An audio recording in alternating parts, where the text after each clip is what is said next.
Salut, cette vidéo c'est pour vous les ados. Je suppose que vous vous posez un peu la question pourquoi est-ce que les parents ne vous écoutent pas. J'ai pas mal de jeunes qui m'ont posé cette question dernièrement. Ils m'ont dit oui mais moi mes parents quand je lui dis des trucs, que je leur dis des choses, ils ne m'écoutent pas. Ou alors ils vous font pas confiance, ou alors vous avez l'impression que vous devez répéter plusieurs fois les mêmes choses mais qu'en fait voilà, ils vous écoutent pas.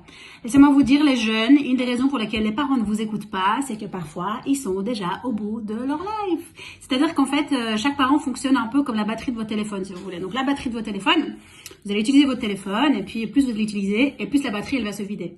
Et puis quand vous allez arriver à je sais pas moi 10%, là vous allez vous dire ah il faut que je recharge. Et qu'est-ce que vous allez faire? Vous allez prendre votre téléphone, paf, vous allez recharger. Et vos parents c'est la même chose. La question que vous devez vous poser pour comprendre pourquoi est-ce qu'ils vous écoutent pas, c'est qu'en fait il y a un moment où eux en fait, ils sont épuisés. Il y a un moment où peut-être que plusieurs fois vous avez promis des choses, vous les avez pas fait. Peut-être que plusieurs fois ils vous ont demandé des choses. Voilà, les choses se sont pas fait comme il faut et vous avez oublié. Vous êtes passé à autre chose, mais en fait les parents ils oublient pas. Et puis à la fin, ce qui arrive, c'est qu'on a des parents en fait qui ont une batterie qui a du 10%, donc en fait ils ont plus de patience. C'est à vous, jeunes, si vous voulez que vos parents vous écoutent. Vous posez la question, qu'est-ce que vous pourriez faire pour remplir leur batterie? Comment est-ce que vous pourriez faire pour que vos parents, de nouveau, puissent vous faire confiance, que vos parents puissent ne plus être stressés tout le temps, vos parents puissent passer un petit moment cool, relax, sans se demander si vous allez aller à l'école, vous allez faire les devoirs, etc. Donc, si vous êtes des jeunes, vous êtes des ados, vous demandez, tiens, qu'est-ce que je peux faire pour que mes parents m'écoutent? Très simple.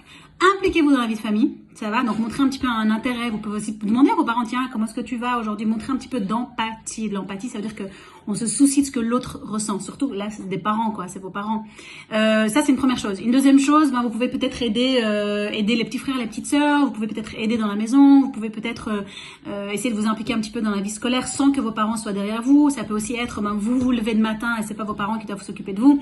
Je pense que les parents, ils vont commencer à vous écouter à partir du moment où ils vont voir que vous aussi, vous faites votre part, vous remplissez leur batterie parce que eux, en fait, ils sont contents quand vous faites des trucs. Ça va? Donc, si vous posez encore la question, qu'est-ce qu'il faut faire pour que mes parents m'écoutent?